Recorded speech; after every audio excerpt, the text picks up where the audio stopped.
الحمد لله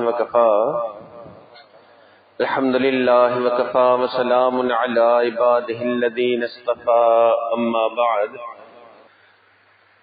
وسلام على عباده الذين اصطفى أما بعد أعوذ بالله من الشيطان الرجيم بسم الله الرحمن الرحيم وما خلقت الجن والإنس إلا ليعبدون سبحان ربك رب العزة عما يصفون سلام على المرسلين والحمد لله رب العالمين اللهم صل على سيدنا محمد وعلى آل سيدنا محمد وبارك وسلم اللهم صل على سيدنا محمد وعلى آل سيدنا محمد وبارك وسلم اللهم صل على سيدنا محمد وعلى آل سيدنا محمد وبارك وسلم۔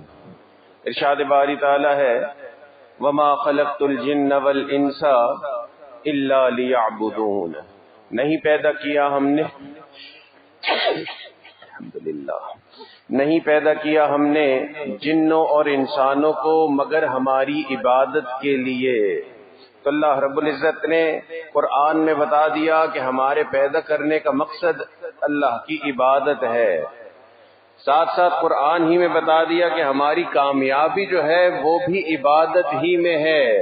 قرآن میں فرما دیا قد افلح من تزکا وذکر اسم ربہ فصلی، کامیاب ہوا وہ جس نے اپنے آپ کو ستھرا کیا، جس نے اللہ کو یاد کیا اور نماز ادا کی۔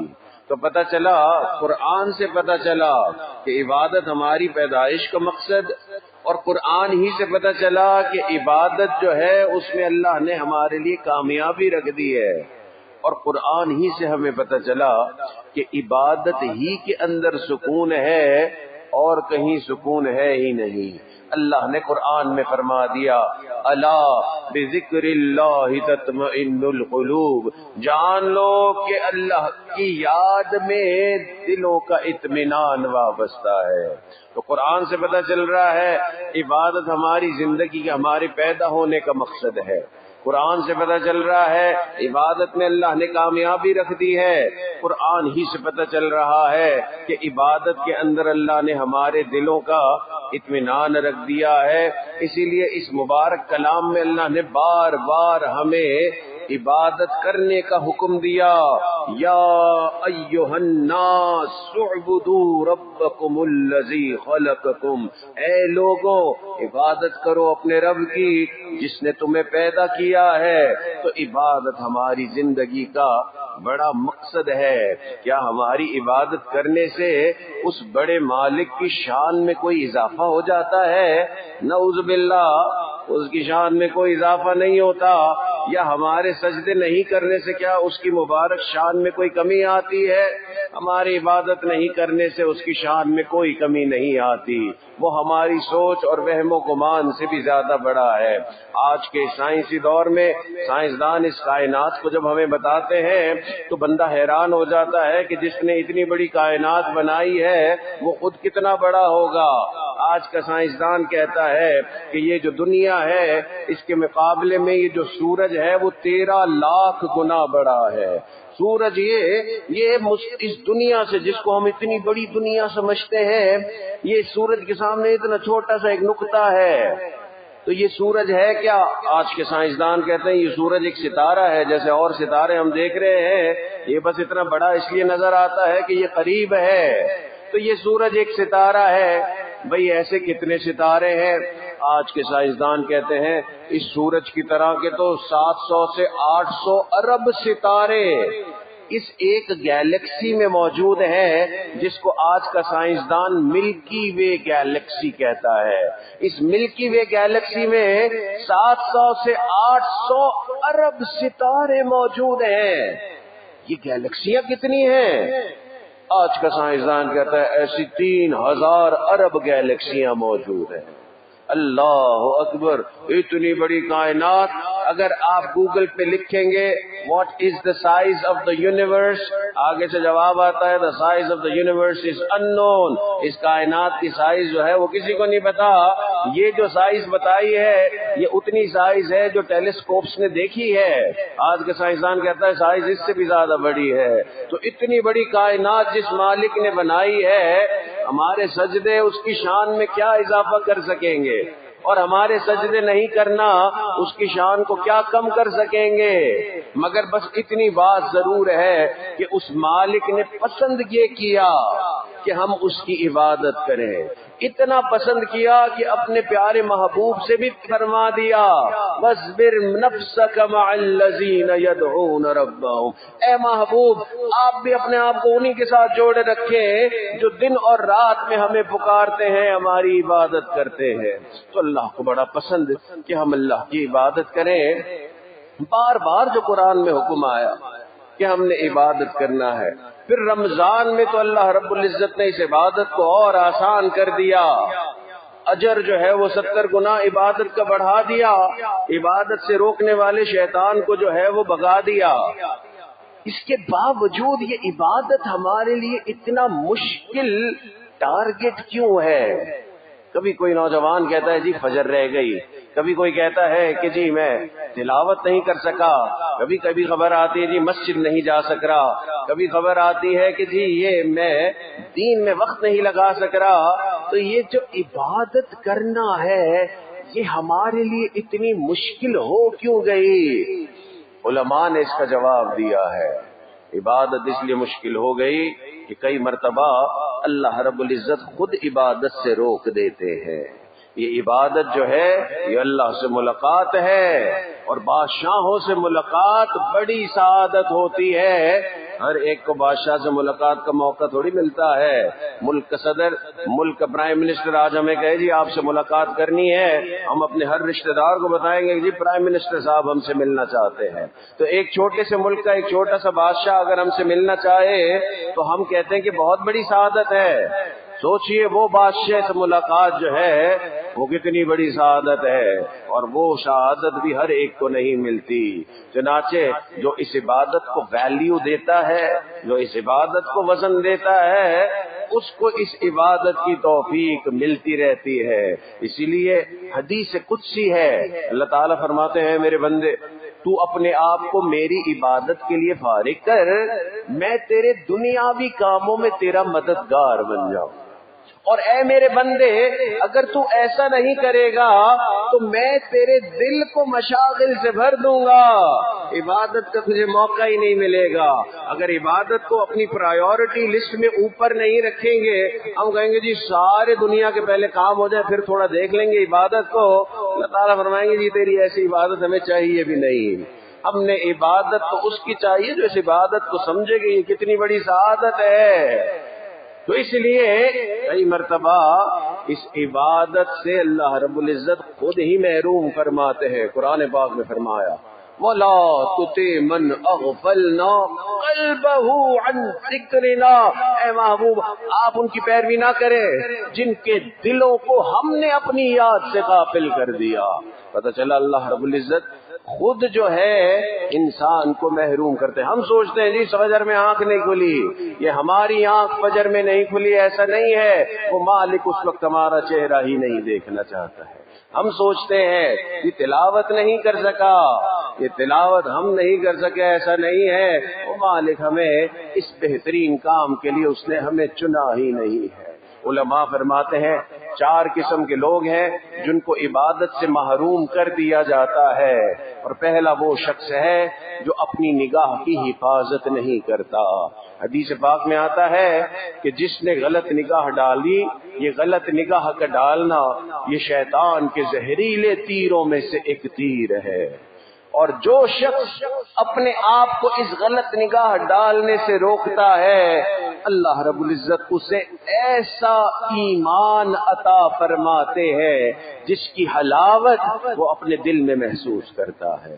تو پتہ چلا انسان صحیح نگاہ ڈالتا ہے اور تو اللہ تعالیٰ اس کے دل میں ایمان کو بڑھا دیتے ہیں. خود بخود عبادتیں کر رہا ہے اور نگاہ غلط پڑنا شروع ہوتی ہے تو دل کے اندر ایمان کی حلاوت ختم ہو جاتی ہے. اب کوئی اور کام کرنے کو بھی نہیں ہے پھر بھی عبادت کو دل نہیں چاہ رہا.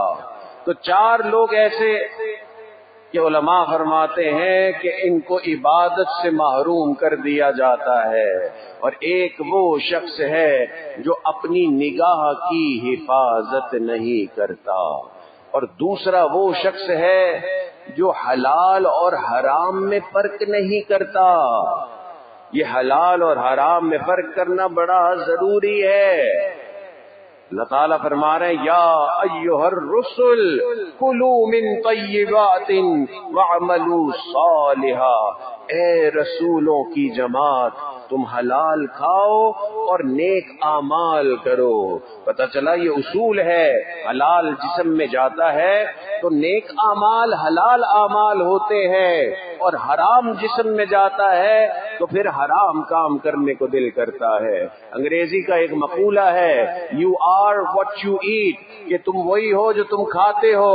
انگریزوں نے تو یہ اس لیے کہا کہ اگر تم صحت مند کھانا کھاؤ گے تو تم بھی صحت مند ہو جاؤ گے، مگر یہ حلال حرام پہ بھی بڑا فٹ بیٹھتا ہے کہ you are what you eat, تم حلال کھاؤ گے تو جسم حلال کام کرے گا، اور تم حرام کھاؤ گے تو یہ جسم بھی حرام کام کرے گا۔ تو چار قسم کے لوگوں کو عبادت سے محروم، ایک وہ جو نگاہ کی حفاظت نہیں کرتے، اور ایک وہ لوگ ہیں جو حلال اور حرام میں فرق نہیں کرتے۔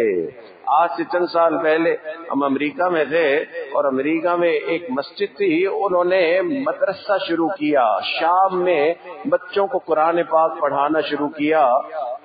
بچوں کو قرآن پاک پڑھانے میں ایک ایسا طالب علم بچہ آیا 13-14 سال کا، جس کے بارے میں پتا چلا کہ جی اپنی اسکول کا ویلیڈکٹورین ہے۔ وہاں ویلیڈکٹورین اس کو کہتے ہیں جو اسکول کا سب سے زیادہ جس نے نمبر لیے ہوتے ہیں، سب سے ذہین ترین بچہ ہوتا ہے۔ جب اس نے آگے پڑھنا شروع کیا، پاکستانی والدین تھے تو انہوں نے اس کو کہا بھائی صبح اسکول جائے گا تو شام کو پڑھے گا۔ جب آیا تو پتہ چلا کہ جی صرف ویلیڈکٹورین نہیں ہے، پریزیڈینشل ایوارڈ یافتہ ہے، یعنی پورے امریکہ میں جو چند ذہین ترین طلباء تھے اس میں سے ایک تھا۔ اس زمانے کے امریکی صدر نے امریکی وائٹ ہاؤس پہ بلا کے اس کو جو ہے وہ انعام دیا، اتنا یہ ذہین بچہ۔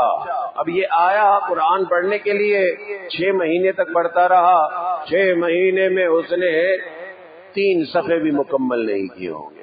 والدین کو بھی پریشانی ہوئی اور استادوں کو بھی پریشانی ہوئی، انتظامیہ بھی پریشان ہوئی۔ تو انتظامیہ نے معلوم کروایا کہ جی بچہ توجہ سے کیا نہیں پڑھتا۔ استاد نے کہا جی بالکل توجہ سے پڑھتا ہے، ادھر ادھر کوئی اس کا دھیان نہیں ہوتا ہے، اپنی پڑھائی پہ بھی دھیان ہوتا ہے۔ پھر انہوں نے یہ معلوم کرنے کی کوشش کی کہ بھئی کہیں ایسا تو نہیں استاد توجہ نہیں دے رہا ہے۔ ہر طرف سے پتہ چلا کہ جی سارے طلباء کو استاد سے بڑا فائدہ ہو رہا ہے، تو استاد بھی صحیح پڑھا رہا ہے، بچہ بھی صحیح وقت دے رہا ہے، معاملہ کیا ہے؟ تو میٹنگ ہوئی والدین کی اور انتظامیہ کی، تو انتظامیہ والوں نے پوچھا جی صبح سے شام تک کرتا کیا ہے؟ ماں نے بتایا کہ جی صبح اسکول جاتا ہے، اسکول سے واپس آتا ہے، کھانا کھلاتی ہوں، اس کے بعد کچھ ہوم ورک کرواتی ہوں، ہوم ورک کر کے جو ہے میں اس کو ٹائیکوانڈو کلاسز پہ لے کے جاتی ہوں۔ یہ ٹائیکوانڈو کرتا ہے، عصر مغرب کے درمیان تک یہ ٹائیکوانڈو کرتا ہے، وہاں سے اس کو ڈرائیو کر کے اور میں مغرب کی نماز میں مسجد لے آتی ہوں۔ مغرب سے عشاء تک یہ مسجد میں رہتا ہے اور قرآن پاک پڑھتا ہے۔ عشاء کے وقت اس کے والد بھی اپنی نوکری سے مسجد میں ہی آ جاتے ہیں، عشاء کی نماز اس کے والد، میں اور یہ بچہ ہم تینوں مسجد میں ہی پڑھتے ہیں۔ عشاء کی نماز پڑھ کے ہم گھر جاتے ہیں، کبھی کبھی راستے میں کھانا کھا لیتے ہیں اور کبھی کبھی گھر پہنچ کے کھانا کھاتے ہیں۔ مسجد والوں نے پوچھا اچھا کھاتے کیا ہیں؟ انہوں نے کہا جی کبھی پیزا ہٹ سے کھاتے ہیں، تو کبھی ڈومینوز سے کھاتے ہیں، تو کبھی میکڈونلڈ سے کھاتے ہیں۔ مسجد والوں نے کہا جی امریکہ میں تو یہ چیزیں حلال نہیں ہیں۔ انہوں نے کہا جی ہم تو ہمیشہ یہی کھاتے ہیں۔ مسجد والوں نے کہا جی ہو سکتا ہے کہ جی یہی وجہ ہے بچہ نہیں پڑھ رہا ہو، حلال تو کھائے۔ تو ماں کو سمجھایا بہت، تو ماں نے وعدہ کیا اچھا ٹھیک ہے اب حلال گوشت لے کے آؤں گی اور حلال کھلاؤں گی۔ تو ماں نے پھر حلال کھلانا شروع کیا۔ وہی بچہ تھا 6 مہینے پہلے جس نے 6 مہینے میں صرف 3 صفحے قرآن کے مکمل، قاعدے کے 3 صفحے مکمل کیے تھے۔ اگلے 6 مہینے میں قاعدہ بھی مکمل ہوا، قرآن بھی مکمل ہو گیا۔ تو پکی بات ہے کہ جو حلال اور حرام میں خیال نہیں کرے گا عبادت سے محروم کر دیا جائے گا۔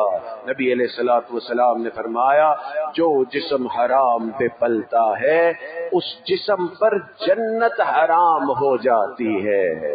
اللہ اکبر۔ تو 4 لوگ ہیں جن کے بارے میں علماء فرماتے ہیں کہ جن کو عبادت سے محروم کر دیا جائے گا۔ ایک وہ شخص ہے جو اپنی نگاہ کی حفاظت نہیں کرتا، اور ایک وہ ہے جو حلال اور حرام میں فرق نہیں کرتا، اور ایک وہ شخص ہے جو اپنے غصے پہ قابو نہیں کرتا۔ ہم سمجھتے ہیں غصہ اتنا بڑا کوئی گناہ ہی نہیں ہے، اور دوسرے گناہوں کو ہم بڑا گناہ سمجھتے ہیں، زنا کو بھی بڑا گناہ سمجھتے ہیں، چوری کو بھی بڑا گناہ سمجھتے ہیں، جوئے کو بھی بڑا گناہ سمجھتے ہیں، مگر غصے کو ہم کہتے ہیں بھئی آ گیا تو کیا ہوا، کسی کو پتہ بھی چل جائے تو کیا ہوا۔ مگر سچی بات یہ ہے کہ اگر قرآن اور حدیث کا مطالعہ کیا جائے تو غصے سے بڑا شاید ہی کوئی گناہ ہو۔ اللہ کے پیارے محبوب نے فرمایا الغضب یفسد الایمان، غصہ تیرے ایمان میں فساد پیدا کر دیتا ہے۔ اللہ اکبر۔ یہ ایسی چیز حدیث پاک میں آتا ہے غصے والے شخص کے جسم میں شیطان اس طرح دوڑتا ہے جیسے اس کے جسم میں خون دوڑ رہا ہوتا ہے۔ تو غصے والے بندے کے ہر فیصلے میں جو ہے وہ شیطان کا حصہ، اس کے زبان سے نکلے ہوئے ہر الفاظ میں شیطان کا حصہ ہوتا ہے۔ اسی لیے نبی علیہ الصلوۃ والسلام نے غصہ کرنے سے منع فرمایا۔ کچھ لوگ یہ سمجھتے ہیں کہ غصہ جو ہے وہ مردانگی کی نشانی ہے، دوست ایک دوسرے کو کہتے ہیں تو مردی کیا ہوا جو غصہ نہیں کرتا۔ نبی علیہ الصلوۃ والسلام نے بھی اس آئیڈیا کی بھی نفی فرمائی۔ ایک مرتبہ صحابہ کرام سے پوچھا بتاؤ پہلوان کون ہے؟ صحابہ کرام نے فرمایا اللہ کے نبی پہلوان تو وہی ہے جو دوسرے کو پچھاڑ دے۔ فرمایا پہلوان وہ نہیں ہے دوسرے کو پچھاڑ دے، پہلوان تو وہ ہے کہ جس کو غصہ آئے تو وہ اپنے غصے کو دبا دے۔ ہم سمجھتے ہیں کہ جی یہ کوئی اتنی بڑی چیز نہیں، یہ غصہ بہت، یہ غصے پہ قابو کرنا، صبر کرنا یہ بڑی عبادت ہے، اور شاید ہی کوئی عبادت ہو جس پہ اتنا اجر ملتا ہو۔ اور کئی مرتبہ ہم غصہ کرتے ہیں اور ان پہ غصہ کرتے ہیں جن کے ساتھ زندگی بھر رہنا ہے، بیوی پہ غصہ تو بچے پہ غصہ تو بہن بھائیوں پہ غصہ، اور نعوذ باللہ کچھ ایسے بدبخت ہوتے ہیں والدین پہ غصہ کر بیٹھتے ہیں۔ اللہ اکبر۔ تو یہ کیا معاملہ ہے؟ اللہ اکبر۔ تو غصے سے اللہ کے پیارے محبوب نے منع فرمایا۔ آپ نے فرمایا تم میں سب سے بہترین انسان وہ ہے جس کو غصہ آنے میں بہت دیر لگے، بڑا اکسایا جائے تب جا کے اس کو غصہ آئے، اور اس کا غصہ اترنے میں سب سے جلدی لگے، فوراً اس کا غصہ جو ہے وہ اتر جاتا ہے۔ اور کئی مرتبہ شیطان چاہتا ہے کہ میاں بیوی میں خوب غصے والا ماحول رہے۔ حدیث پاک میں آتا ہے کہ ہر روز شیطان جو ہے وہ اپنا دربار لگاتا ہے، اور اس کے دربار میں ہر روز اس کے چیلے آتے ہیں اور اپنی پرفارمنس پیش کرتے ہیں۔ ایک کہتا ہے جی میں نے زنا کروایا، شیطان کہتا ہے بہت اچھا کیا۔ ایک کہتا ہے میں نے چوری کروائی، شیطان کہتا ہے بہت اچھا کیا۔ ایک کہتا ہے کہ میں نے جھوٹ بلوایا، شیطان کہتا ہے بہت اچھا کیا۔ سارے اپنی اپنی بات بتاتے۔ ایک کہتا ہے میں نے میاں بیوی میں خوب لڑائی کروائی ہے، شیطان کہتا ہے یہ تو نے سب سے بہترین کام کیا ہے، تو ادھر آ۔ حدیث پاک کے الفاظ ہیں شیطان کہ تو ادھر آ، میرے برابر میں آ کے بیٹھ۔ اللہ اکبر۔ تو شیطان کتنا خوش ہوتا ہے کہ جب میاں بیوی آپس میں لڑتے ہیں۔ حدیث پاک میں آتا ہے نبی علیہ السلام نے فرمایا کہ جس شخص کو اس کی بیوی کی کوئی چیز پسند نہیں آتی، کوئی حرکت پسند نہیں آتی، مگر وہ اس پہ غصہ نہیں کرتا، صبر کر لیتا ہے، اللہ رب العزت اسے ایوب علیہ السلام کے صبر کا اجر عطا فرماتے ہیں۔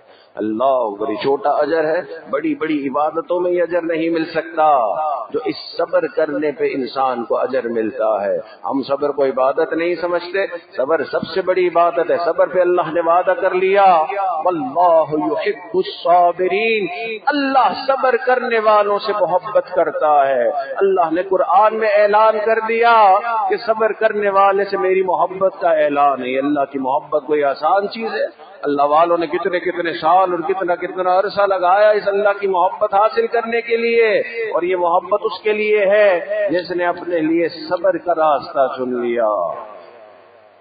ایک بہت بڑے بزرگ ہندوستان کے گزرے ہیں، حضرت مرزا مظہر جانے جانا رحمت اللہ علیہ، بڑے اللہ والے تھے، لوگ حضرت سے بڑی محبت رکھتے تھے، پورے ہندوستان سے کئی مرتبہ لوگ صرف سفر کر کے حضرت کے مبارک چہرے کو دیکھنے آتے تھے، اتنی زیادہ حضرت سے لوگوں کی عقیدت محبت تھی، بڑا حضرت کا فیض اور بڑا لوگوں نے حضرت سے دینی فائدہ اٹھایا، تو بڑے ہزاروں لاکھوں لوگ حضرت سے محبت کرنے والے۔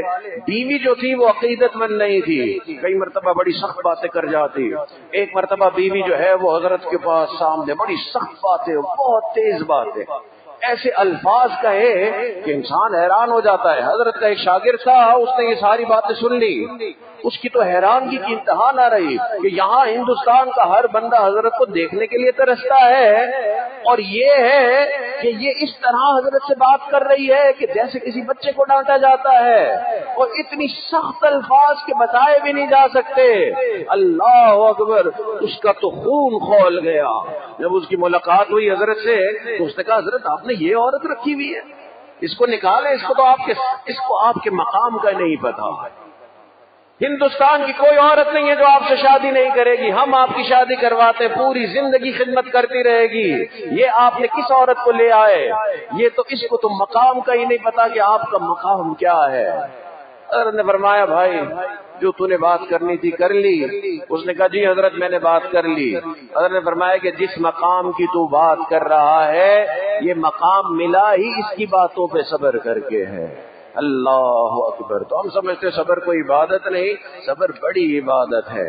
تو علماء نے فرمایا کہ 4 قسم کے لوگوں کو عبادت سے محروم کر دیا جائے گا۔ ایک وہ شخص ہے جو اپنی نگاہ کی حفاظت نہیں کرتا، ایک وہ ہے جو حلال اور حرام میں خیال نہیں کرتا، ایک وہ ہے جو صبر جو ہے اس سے غصے کو قابو میں نہیں کرتا، اور چوتھا وہ شخص ہے جو نیک مجلسوں میں آنا جانا نہیں رکھتا۔ ہم سمجھتے ہیں نیک مجلسوں میں آنا جانا نفلی سا کام ہے، ضروری نہیں ہے۔ سچی بات تو یہی ہے کہ نفلی کام ہے، فرائض تو یہی ہے، نماز ہے، روزہ ہے، زکوٰۃ ہے، حج ہے، مگر یہ جو نیک مجلسوں میں آنا جانا ہے یہ ان سارے فرائض کو زندہ کر دیتا ہے۔ نبی علیہ الصلوۃ والسلام نے فرمایا المرء علی دین خلیلہ، انسان اپنے دوست کے دین پر ہے۔ تو جن مجلسوں میں آنا جانا رکھیں گے انہی مجلسوں والوں جیسا ایمان ہوگا۔ نیک مجلسوں میں آئیں گے تو نیکی والا ماحول ہوگا، بری مجلسوں میں جائیں گے تو پھر جتنے بھی نیک ہو جائیں برائی کچھ نہ کچھ اندر لے کے جائیں گے۔ اس لیے جو نیک مجلسوں میں آنا جانا چھوڑ دیتا ہے اس کو بھی عبادت سے محروم کر دیا جاتا ہے۔ ایک آخری بات بتا کے اپنی بات کو مکمل کروں گا کہ عبادت جو ہے جیسے کہ پہلے بتایا گیا کہ قرآن میں بھی اللہ نے فرما دیا کہ یہ عبادت ہماری زندگی کا پیدا ہونے کا مقصد۔ قرآن میں اللہ نے فرمایا کہ عبادت میں اللہ نے کامیابی رکھ دی ہے، اور قرآن میں ہی اللہ نے فرمایا کہ عبادت دل کا سکون بھی ہے، اور کسی چیز میں سکون ملنا نہیں ہے، یہ عبادت میں ہی سکون ملنا ہے۔ اللہ اکبر۔ ہم کہتے ہیں کہ جی میں مصروف بہت ہوں، عبادت نہیں کر سکتا۔ مصروفیت جتنی بھی ہو، عبادت جو ہے وہ آپ کی مصروفیت کے بیچ میں حائل ہو ہی نہیں سکتی۔ ہندوستان کے بڑے بزرگ گزرے ہیں، حضرت قطب الدین بختیار کاکی رحمت اللہ علیہ، دہلی میں ان کے لیے بڑا قطب مینار بھی بنایا گیا ہے۔ بہت بڑے اللہ والے تھے، ہزاروں لاکھوں لوگ حضرت کے متعلقین میں سے تھے۔ حضرت کا انتقال ہوا تو آپ کی جنازہ کی نماز میں لاکھوں لوگ آئے۔ ابھی جنازہ کی نماز شروع ہونی تھی کہ ایک شخص نے آواز لگائی کہ ٹھہر جائیں، حضرت کی وصیت پڑھنی ضروری ہے۔ تو امام صاحب نے کہا جی آئیں پڑھیں حضرت کی وصیت۔ حضرت کی وصیت یہ تھی کہ میرا جنازہ وہ پڑھائے گا جس کے اندر یہ 4 خصوصیات ہوں گی، اور پہلی خاصیت یہ ہے کہ میرا جنازہ وہ پڑھائے گا جس نے زندگی میں کبھی تہجد کی نماز قضا نہیں کی ہوگی۔ دوسری خاصیت یہ ہے کہ میرا جنازہ وہ پڑھائے گا جس نے کبھی بھی تکبیر اولیٰ کو فوت نہیں کیا ہوگا۔ اور تیسری خاصیت یہ ہے کہ میرا جنازہ وہ پڑھائے گا جس نے کبھی کسی نامحرم کو نہیں دیکھا ہوگا، اور چوتھی خاصیت یہ ہے کہ میرا جنازہ وہ پڑھائے گا جس نے کبھی بھی عصر کی نماز کی جو 4 غیر موقدہ سنتیں ہیں اس کو کبھی قضا نہیں کیا ہوگا۔ اس اعلان کے بعد امام صاحب نے کہا کہ بھئی جس کے اندر یہ 4 خصوصیات ہیں، جو اتنا بڑا عبادت گزار ہے، وہ آگے آ جائے۔ لاکھوں لوگ تھے، کسی نے ہمت نہیں کی کہ آگے آئے۔ اتنی بڑی کس کے اندر عبادت ہوگی کہ زندگی میں کبھی تہجد قضا نہیں، کبھی تکبیر اولیٰ قضا نہیں، کبھی نامحرم کو نہیں دیکھا، کبھی عصر کی 4 سنتیں قضا نہیں کی ہو۔ سارے مجمع پہ، لاکھوں کے مجمع پہ خاموشی تھی۔ لاکھوں کے مجموع کی خاموشی کے بعد ایک بندہ اٹھا اور اس نے اٹھ کے کہا کہ میں وہ گناہگار ہوں جس میں یہ 4 خاصیات موجود ہیں۔ لوگوں نے اس کی طرف دیکھا تو پتہ چلا وہ وقت کا بادشاہ سلطان التمش تھا۔ اللہ اکبر، وقت کا بادشاہ جب اتنی عبادت کر سکتا ہے، ہم کہاں کہہ سکتے ہیں کہ جی ہم بڑے مصروف ہیں، عبادت نہیں کر سکتے۔ اللہ تعالیٰ سے دعا ہے اللہ ہمیں عبادت والی زندگی نصیب فرمائے، اللہ اس مبارک مہینے کو ہمارے لیے مغفرت کا ذریعہ بنائے، اللہ اس مبارک مہینے کو ہمارے لیے عبادت کا ذریعہ بنائے، اللہ رب العزت اس مہینے کو ہمارے لیے اپنی محبت کا ذریعہ بنائے۔ وآخر دعوانا ان الحمد للہ رب العالمین۔ سنت ادا کریں۔